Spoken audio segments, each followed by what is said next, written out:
So good afternoon to all of you. So in our previous lecture, we have discussed about the Bressenham's line algorithm.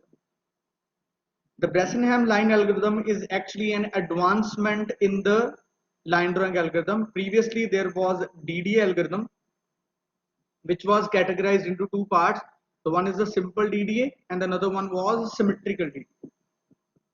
The same is case with the Bressenham line drawing algorithm. There were two cases when we have a slope less than 1 and the algorithm.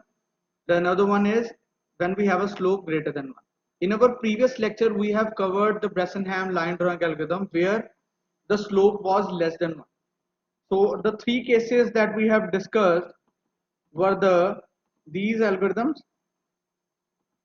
So let me take you to the I must say just hold on a second. Let me show you the most important part, that is the number of the cases.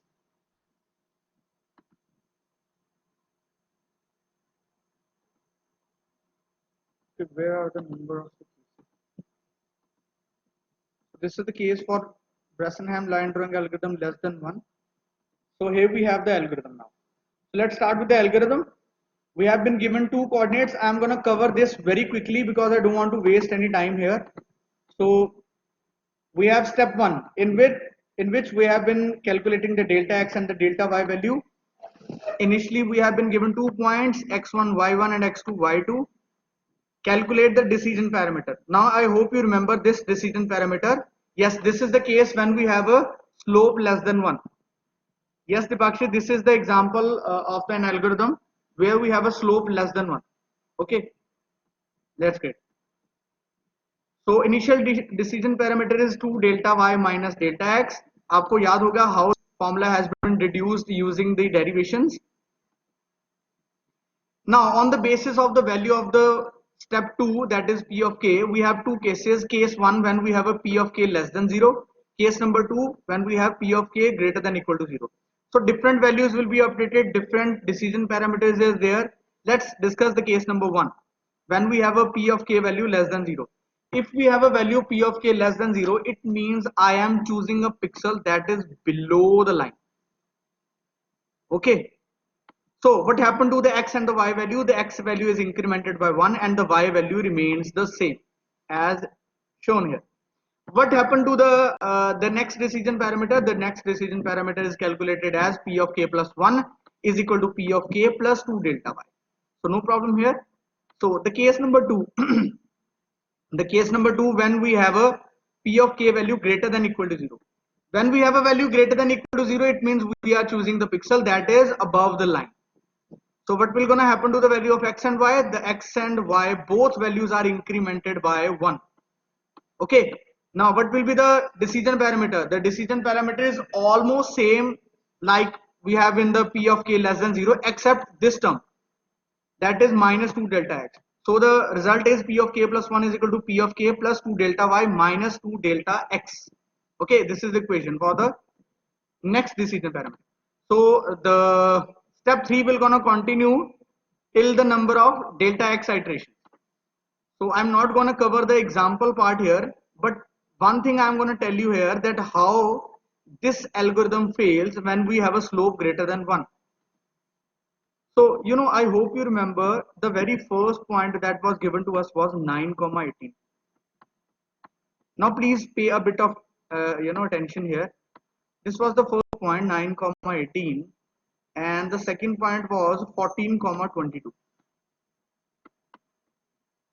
In the K2 groups, this lecture was actually already told to them in the previous lecture. So one student questioned me, sir, I take 9,18 as x1 y1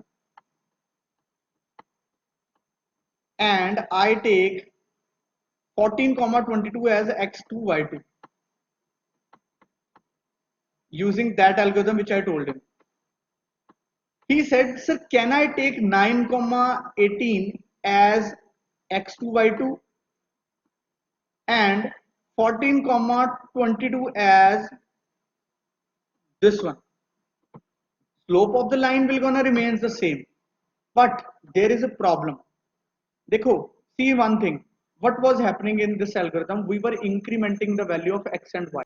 But let's say if I want to draw a line something like this, where the initial position is 14, 22 here, and x value is 9, sorry, the another point is 9, 18 here. Now, if I am going to start drawing a line from here, how it is possible to generate the in-between points?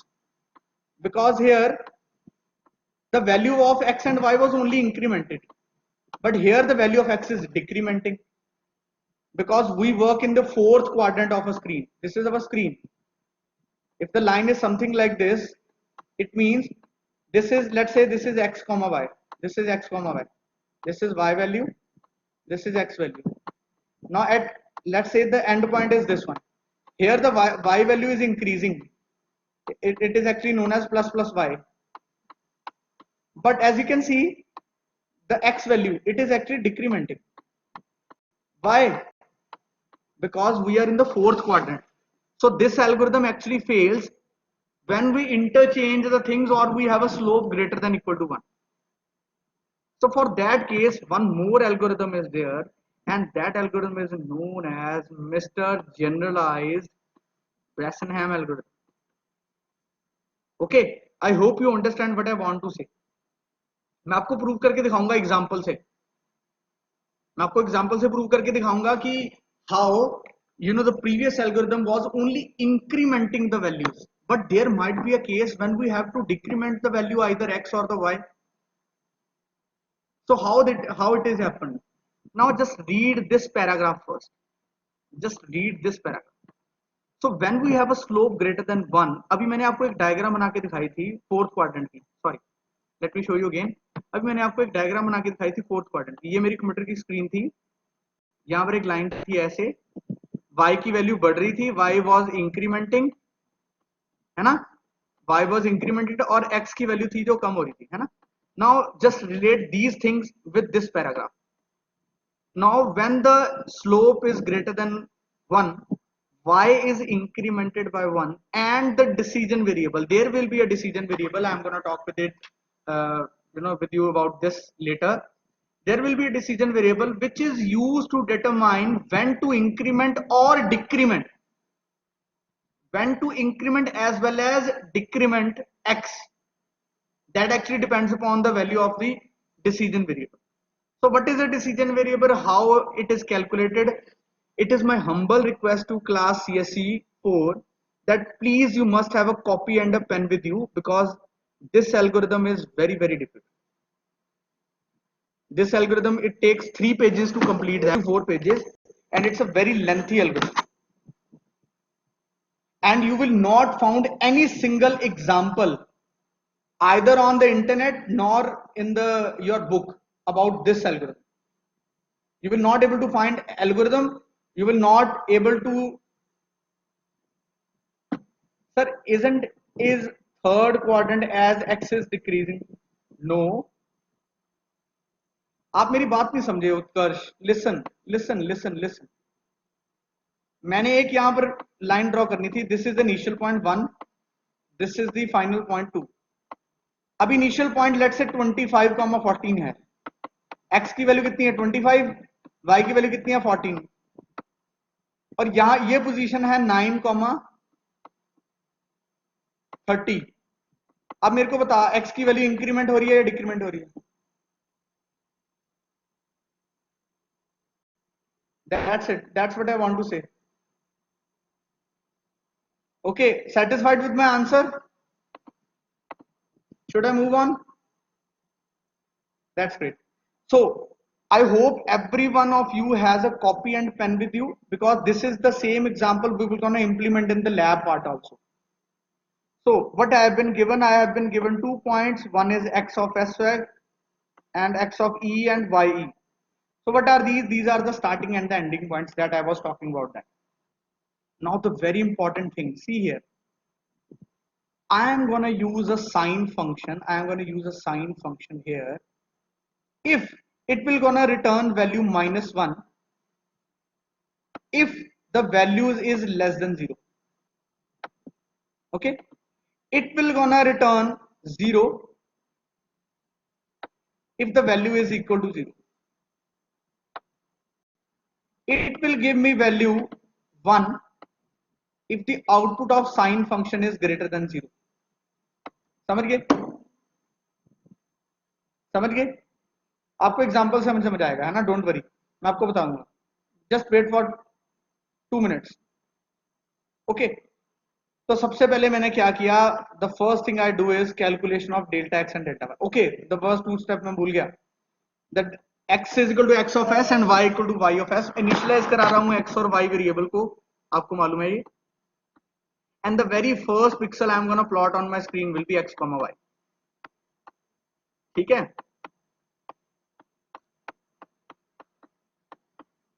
चलिए, the very first pixel is plotted. Now I am gonna calculate the value of delta x and delta y. But एक चीज का ध्यान रखना, यहाँ पर mod है. This is mod.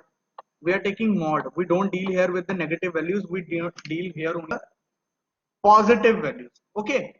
यहाँ तक समझ आ गया, guys? Yes, that's great. Thank you so much, Charit, Lokesh, Asim, Aarti. Now let's move on. अभी इसको ध्यान से समझना. Listen, listen, listen. Now it's the important and the difficult part. इस पार्ट को देखना. S1 is equal to sin x2 minus x1. अब अच्छा, लेट्स सपोज इसकी जो आउटपुट आई है ये फंक्शन की बात कर रहा हूं. इसकी output I sin x2 minus x1 को जब मैंने माइनस किया ना, मेरी बात सुनना, जब मैंने x2 minus x1 को माइनस किया, उसकी वैल्यू आई 3. तो इसकी आउटपुट क्या होगी? इसकी आउटपुट क्या होगी? 1. Absolutely right mister Jaspreet. अच्छा, एक बात बताओ, अगर इफ द वैल्यू इज -3 तो आंसर क्या होगा? If the value is sine of -3, absolutely right, it is -1. अरे यार, आपके लिए तो बहुत. ये लोकेश को क्या हो गया? Lokesh, why are you writing 0? How it is 0 if the value is negative? अच्छा, एक बात बताओ, अगर ये साइन की वैल्यू यहां पर 0 होती, इफ द वैल्यू इज 0, अब बता Lokesh, what will be the value? Lokesh बताएगा. लोकेश का मैसेज ही नहीं आ रहा. अब आया. लोकेश, डन. अभी समझ आ गया? Now I hope you understanding the things, because these are the two variables on the basis of which I am going to decide either I can increment the x value or y value, or I can decrement the x and the y value. These are the two variables with which I can understand, or we can compare that either I can increase the value of x or I can decrease the value of both. चलिए अब आगे चलते हैं. The next task. Yes, depending upon the value of delta y and delta x, let's say if the value of delta y is greater than delta x, then we have to swap the value of delta y and delta x. Okay, समझ आ गया यहाँ तक? बड़ा easy सा है. And one more thing I am adding here is I am adding a variable known as SW. It is actually a flag value, and if the swap is and if the swap is there, the SW value is set to 1. If the swap is not happened, then the swap is equal to 0. ठीक है? हो गया? यहां तक कोई दिक्कत हो?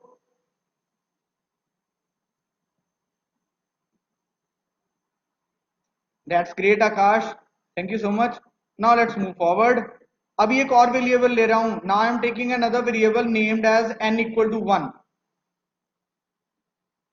Okay, n is equal to 1. Now, have you seen this equation before? Where? Have you seen this equation?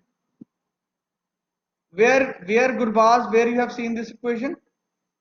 This is actually the initial decision parameter. I hope you remember P of k. Yes, the initial decision variable, that is 2 delta y minus x.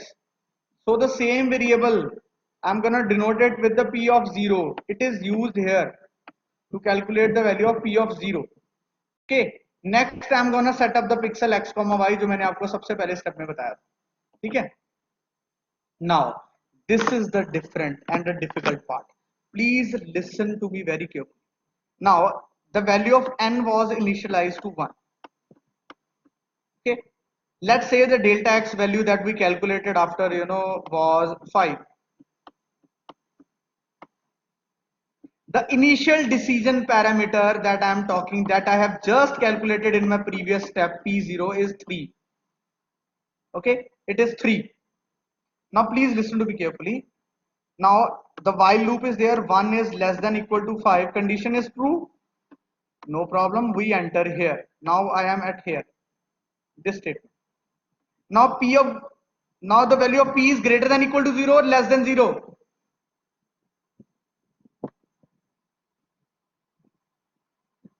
It is greater than 0. So I am gonna enter in this if loop and this part will be calculated. ठीक है. अभी p greater than equal to 0 का मतलब है I am choosing a pixel which is above the line. I am choosing a pixel that is above the line. But the only difference you have to see here is x is not incremented by 1. Instead, here the x is incremented by the value s1 and the y is incremented by the value of s2. Okay? Okay, guys? Any doubts? Okay, done. अभी इसके बाद मैंने क्या करना था, the next decision parameter that is p1. तो ये देखो p1 का फॉर्मूला तो बिल्कुल सेम है, p of k plus 1 is equal to p of k plus 2 delta y delta x. I hope you have remembered this formula.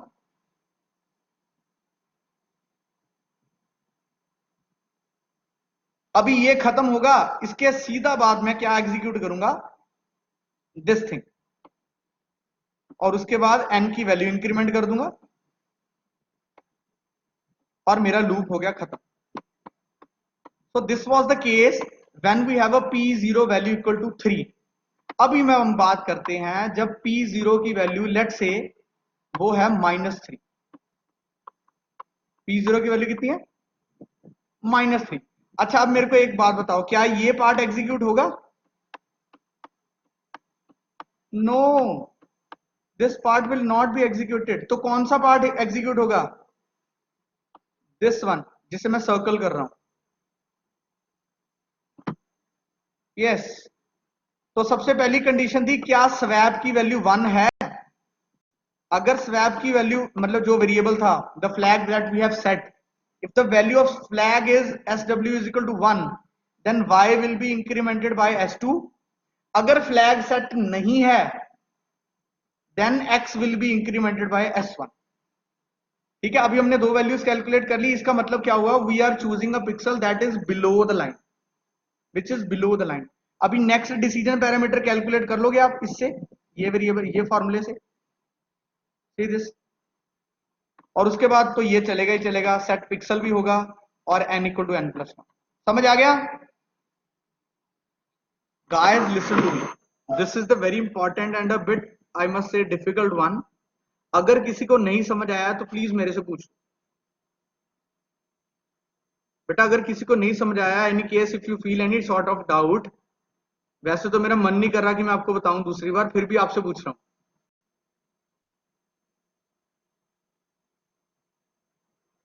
ठीक है. Okay, done with this. चलो एक एग्जांपल करोगे आप मेरे साथ? मैं नोटबुक ओपन करूं, मैं भी अपनी नोटबुक ओपन करता हूं. चलिए, I have been given a question. The line coordinates are 25, 10. Thank you, Akash. 25, 10. And the second coordinate which I have been given is 22, 17. चलिए, राइटिंग को थोड़ा सा समझने की कोशिश करना. 25, 10 and 22, 17. चलिए, what will be the value of delta x and delta y? Delta x और डेल्टा वाई की वैल्यू मेरे को कौन बताएगा? Absolutely wrong Deepakshi Sharma, absolutely wrong, सभी रॉन्ग हो आप, सिर्फ आकाश ने सही आंसर दिया, गुरबाज ने, Kshitij. The answer is 3,7. No negative value is there because yes mod था, absolutely right, very good very. चलिए अभी नेक्स्ट स्टेप क्या था? What was the next step? Vinay is saying net is slow. बेटा तेज करते, फिर मैं क्या करूं बता? मैं तो नहीं तेज चल रहा। एम आई गोइंग फास्ट और स्लो विनय? चलो विनय रिप्लाई नहीं कर रहा।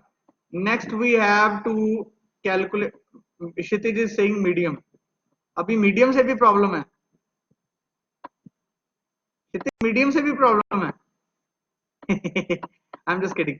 Now just tell me the value of S1 and the S2। कौन बताएगा मेरे को S1 S2 की वैल्यू? आरती आज बहुत तेज है ये आज। ये आरती बोल रही है कि S1 की वैल्यू सर -1 है, S2 की वैल्यू 1 है। क्या ये सही है? सही बोल रही है? Is it correct? अंकित बोल रहा है दोनों वैल्यू सर -1 है। अंकित कैसे बेटा, कैसे? अंकित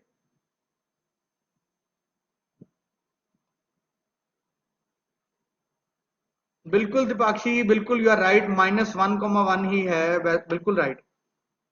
ठीक है चलो, अभी S1 और S2 की वैल्यू कैलकुलेट कर ली। Next thing which will calculate, what we calculate next? जल्दी जल्दी से बता दो अब।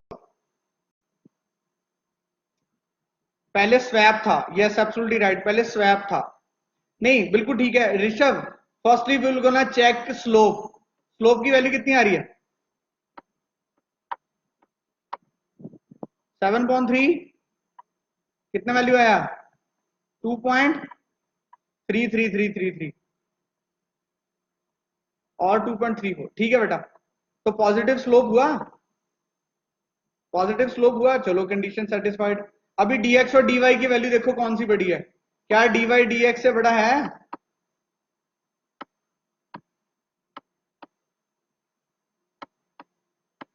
तो स्वैप होगा।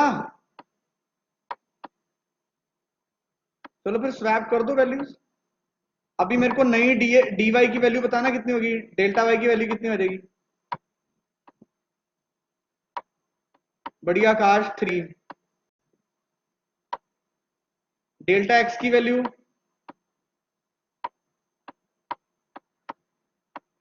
शाबाश गौरव, लोकेश, रितुल। चलो अच्छा, अभी एक वेरिएबल लिया था हमने स्वैप का, है ना? क्या नाम था उसका? स्वैप ही था। तो स्वैप की वैल्यू 1 होगी या 0 होगी? बिल्कुल एस डब्ल्यू की वैल्यू 1 हो जाएगी। बिल्कुल ठीक है भाई, बिल्कुल एब्सोल्युटली राइट। क्या बात है, सारा न्यूमेरिकल आप ही सॉल्व कर रहे हो, हम तो सॉल्व ही नहीं कर रहे। ये आकाशदीप, आरती, गौरव, आसिम, आकाश, गुरबाज, ये सारे सॉल्व कर रहे हैं। चलो अभी मेरे को आरती बताएगी। आरती इसके बाद क्या होगा? इसके बाद हम क्या कैलकुलेट करेंगे? आरती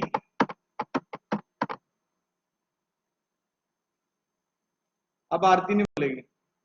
अच्छा इसके बाद हम क्या कैलकुलेट करेंगे? N comma P, absolutely right. N की वैल्यू कितनी होगी? इनिशियली वैल्यू क्या होगी? 1, एब्सोल्युटली राइट। पी की वैल्यू, पी क्या था? अरे पी का फॉर्मूला क्या था? आकाश ने बोला कि पी कैलकुलेट करेंगे। आकाश पी का फॉर्मूला तो तेरे को मालूम नहीं, बता क्या फॉर्मूला था? 2dy minus dx। चलो फिर बताओ आंसर क्या आएगा पी का? पी की वैल्यू क्या आ गई हमारे पास? P0। Make it as P0 -1। मेरे को गड़बड़ लग रही है, पक्का -1 आएगी। अरे डेल्टा वाई और डेल्टा एक्स की वैल्यू तो ये लिखी देखो, 2 multiply by delta 7, 2 multiply by 7 is 14, 14 minus 6, 8 नहीं आना चाहिए?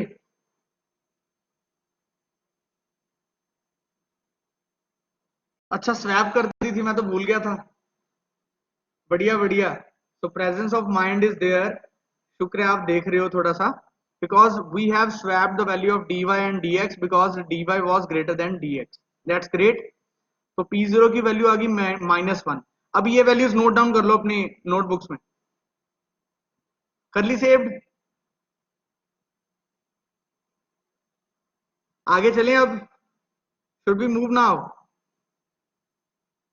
चलो एक काम करें, एक एक क्वेश्चन हो जाए। Just a basic question for your choice, ठीक है। सो इन generalised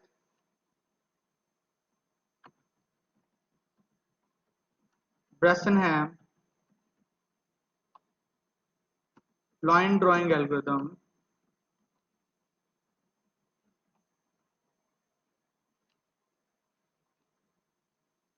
we have slope that is m less than 1.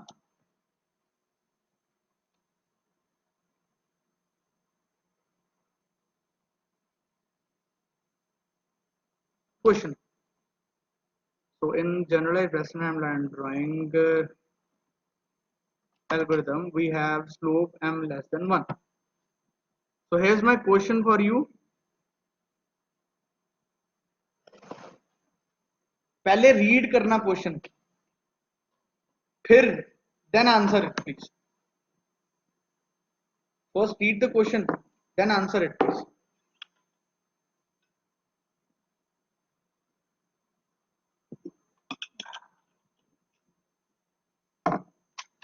Hurry up guys. Till only 13 student has responded. What is this? 50 students are pending. Abhishek, Abhishek Kunwar, Aditya Pratap, Ashish Sharma, Anuj, Ayush Pathania, Chandan Tiwari. Where are you guys? Anchal, Charit Patel, Himesh, Kumar Arjun. Please respond immediately. Sahil, Shahbaz Khan, Shahbaz Singh, sorry. Still 10 students has not responded. Hurry up please.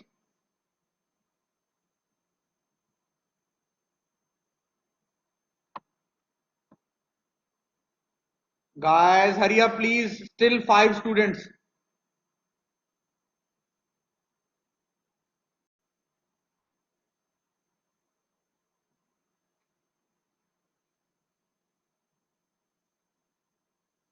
So on the count of 5, I'm gonna close the poll now.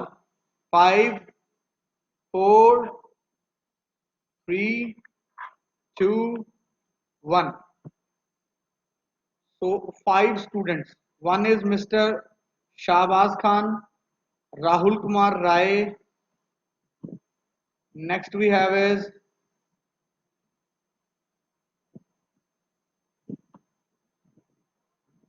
Hardik, Avnish. They have not responded. I don't know what the reason was, but the correct option is the second one. It is only used when we have a slope greater than 1. Okay. So now I'm gonna end the poll now.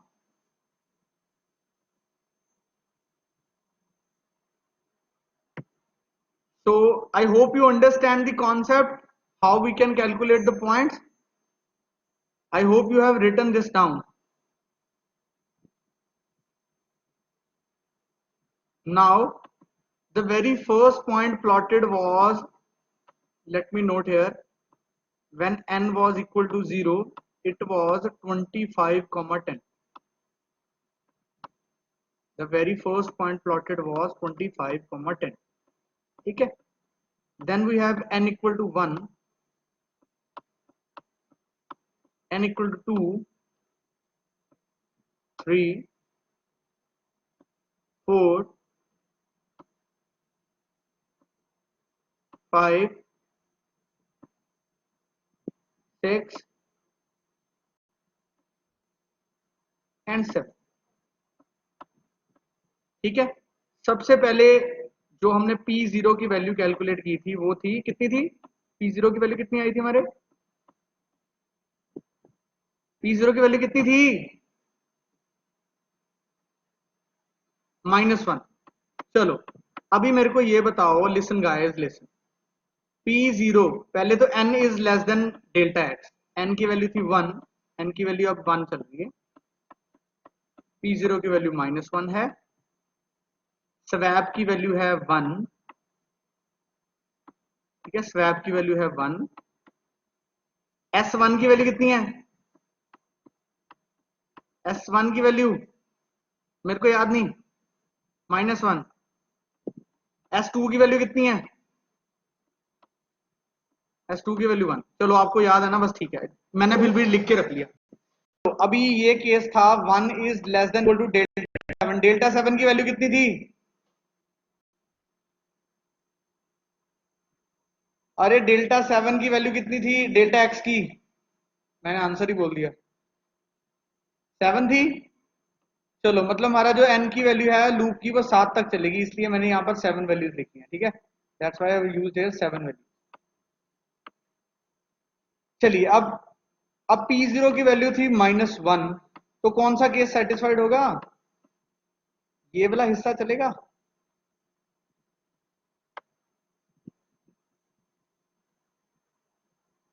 तो y की value कितनी हो जाएगी, ये तो हिस्सा चलेगा नहीं क्योंकि स्वैप की वैल्यू 1 है, तो y की वैल्यू कितनी हो जाएगी, y equal to y plus S2 की वैल्यू कितनी है 1, तो y की वैल्यू कितनी थी, y की वैल्यू थी 10, 10 प्लस ए इक्वल टू 11। चलो इसके बाद y x की वैल्यू तो सेम रहेगी, x को तो हम छेड़ ही नहीं रहे। नेक्स्ट डिसीजन पैरामीटर की वैल्यू क्या होगी, P1,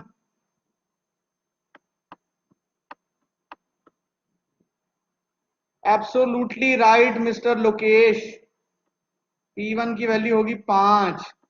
चलो n की वैल्यू कितनी होगी, अब n की वैल्यू हो गई है 2। चलो पिक्सल प्लॉट करो फिर, कौन सा पिक्सल प्लॉट हुआ, 25 कॉमा, अरे पिक्सल कौन सा प्लॉट हुआ 25 कॉमा,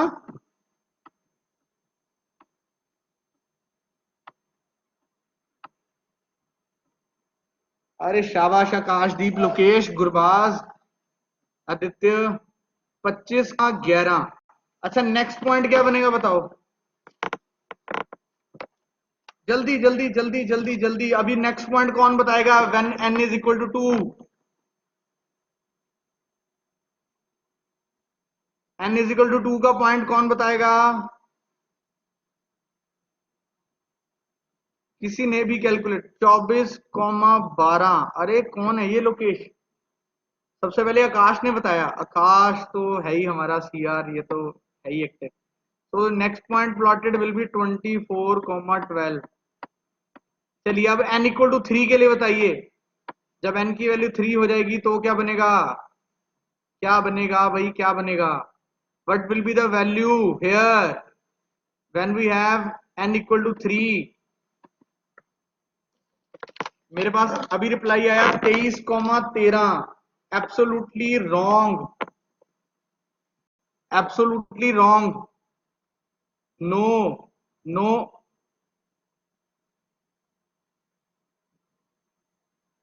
जल्दी मत करो गलत होगा,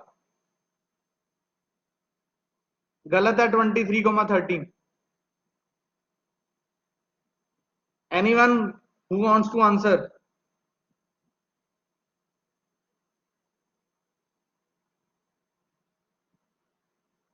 23,13 is wrong।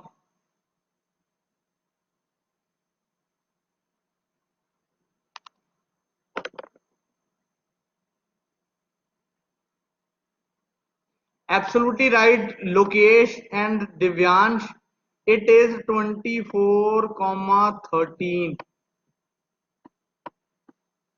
यस अभी आए ना, अभी देखो देखो कितनी मिस्टेक हो गई है, अभी इतना अच्छा एल्गोरिथम समझ आ रहा था, सभी ने गलत आंसर दे दिया, सभी ने। सभी ने गलत आंसर दिया। अच्छा चलो n इज इक्वल टू 4 के लिए बताओ।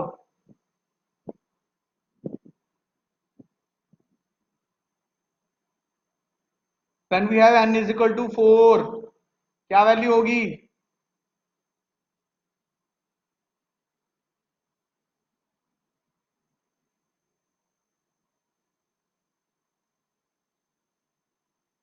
अभय पठानिया बोल रहा है कि सर x की वैल्यू कैसे रिड्यूस हुई, डाउट है। बेटा ये वाला केस एक्टिवेट हुआ, ये वाला सी दिस। इसमें s1 की वैल्यू नेगेटिव है। जब तू s1 की वैल्यू -1 पुट करेगा तो x की वैल्यू एक कम हो जाएगी। समझ गया?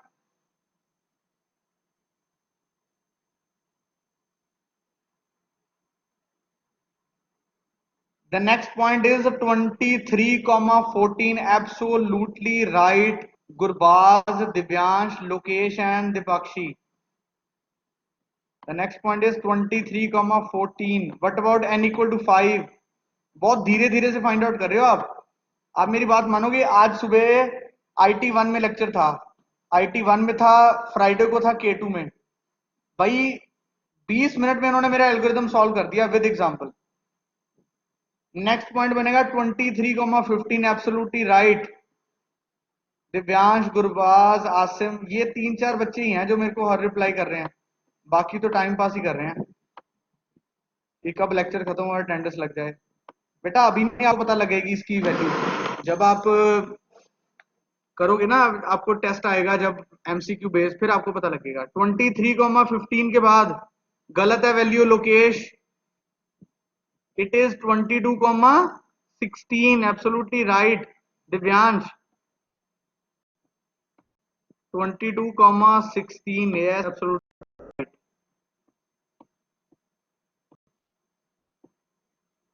What will be the last value? 22,17। Gurbaz, Divyansh, आज तो ये दोनों लड़के ना फॉर्म में हैं पूरे, और ये बोल रहे कि सर आप बोलोगे भी नहीं और हम आपका न्यूमेरिक सॉल्व करेंगे।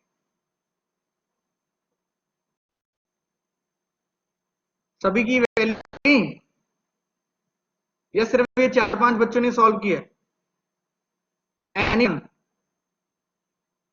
चलो किसी को बोले वो सॉल्व करके दिखाएगा। पठानिया को बोले, अभी पठानिया, मिस्टर अभी पठानिया।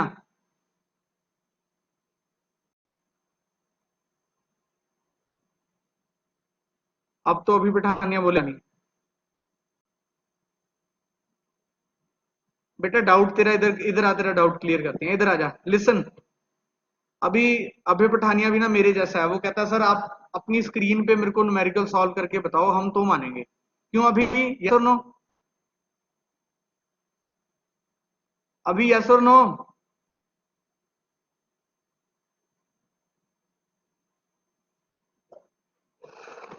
चलो हम ट्राई करते हैं अभी की प्रॉब्लम सॉल्व करने का। मैंने ये न्यूमेरिकल ना अपनी डायरी पे सॉल्व किया है, आपको देखो समझ जाता है। ये मेरे पास फर्स्ट पॉइंट है, ये मेरे पास सेकंड पॉइंट है। 25,10, 22,7। Then I calculate the value of dx and dy। Pathania दिख रहा है तेरे को कि नहीं, या फोन पे ओपन करके उठा है?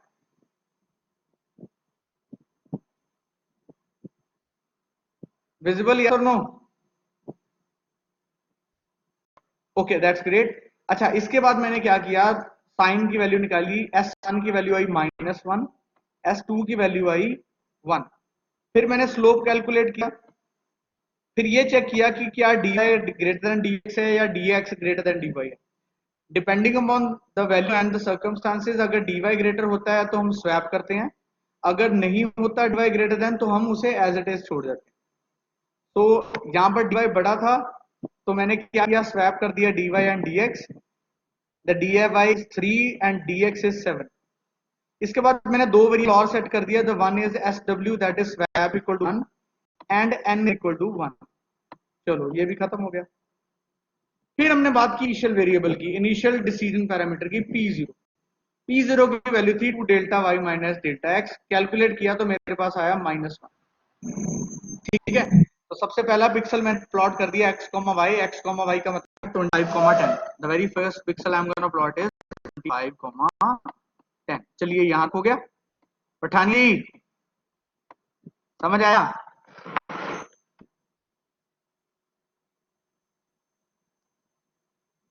That's great.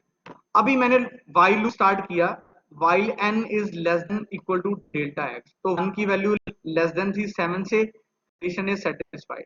ठीक है, p0 की वैल्यू -1 थी, तो अगर p की वैल्यू लेस देन 0 है तो होगा क्या, इफ स्वैप की वैल्यू 1 है तो हम क्या करते हैं, y equal to Y plus S. तो x की वैल्यू 25 थी, y की वैल्यू थी 10, तो 10 प्लस s2, s2 की वैल्यू कितनी थी, ये रही, S2 की वैल्यू थी 1, तो 10 प्लस 1 हो गया 11। तो मैंने कौन सा पॉइंट पिक्सल कर दिया, next is 25,11। Next decision parameter P1 को मैंने कैलकुलेट किया, P0 प्लस 2 डेल्टा वाई, उसकी वैल्यू आई 5। अब मैंने नेक्स्ट पॉइंट प्लॉट कर दिया था 25,11, n की वैल्यू मैंने बढ़ा दी। ठीक है, कोई दिक्कत नहीं, अब n की वैल्यू होगी 2। पठानी आप तेरे काम का ही चीज है, अब ध्यान से सुनना। जैसे ही मैंने n की वैल्यू दोबारा लूप में लगाई, उसकी वैल्यू बनी 2। Now the value becomes 2 here, the condition is again satisfied, but as you can see here, now we have a decision parameters value in the positive side. In the previous case it was negative side, here we have a p value greater than equal to 0.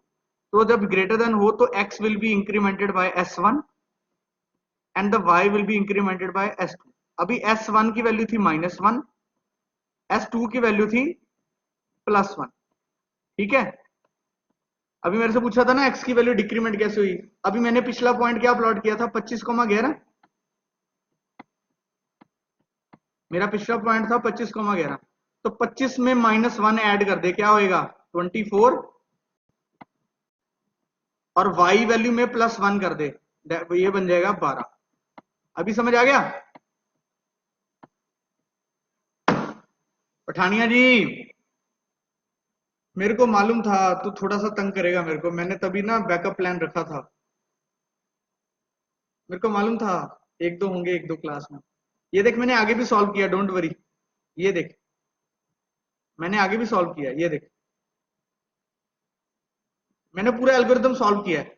ये मत सोचना कि आप ही अकेले हो जो solve कर रहे हो, बेटा कोई भी चीज आपको कराता हूं मैं खुद पहले सॉल्व करता हूं। और ये पॉइंट्स थे n इक्वल टू 0, मैच करके देख लेना आपके साथ मैच हो रहे हैं कि नहीं। n इक्वल टू 1, 2, 3, नहीं बेटा मौके वाली बात नहीं है। द थिंग इज आप कितनी अच्छे तरह से एल्गोरिदम को समझते हैं और उसे लिखते हैं। आई गारंटी मिस्टर अभी पठानिया आपने वो एल्गोरिदम लिखा नहीं होगा, अगर आपने वो लिखा होता तो मेरे से आपको एग्जांपल पूछते नहीं, वो खुद सॉल्व करते। देखो मैं हमेशा एक चीज बोलता हूँ, कुछ चीजें ना लिख के याद होती हैं, अगर आप एल्गोरिदम को नहीं लिखोगे ना, at the end of day होगा पता क्या, मैं आपको बताता हूँ। इवन मैं भी अपने आप को आपके जैसा ही समझता हूँ, क्योंकि reason is when there is an MST ना, all the algorithms comes together. Simple DD is there, symmetrical DD is there. After that, Bresenham algorithm is there, generalized Bresenham algorithm is there. इसके बाद भी एक और आएगा mid point, इसके बाद भी एक और आएगा मिड पॉइंट, वो हम नेक्स्ट अभी इस वीक के एंड में करेंगे। फिर उसके बाद एक और एल्गोरिथम आएगा। आप 15 एल्गोरिथम्स याद रख पाओगे? नहीं याद रख पाओगे। तभी मैं आपको बोल रहा हूँ एक बार एल्गोरिथम लिख के जरूर देखो। Once you write one algorithm in your notebook na, it will be easy for you to understand, and the things gets into your mind.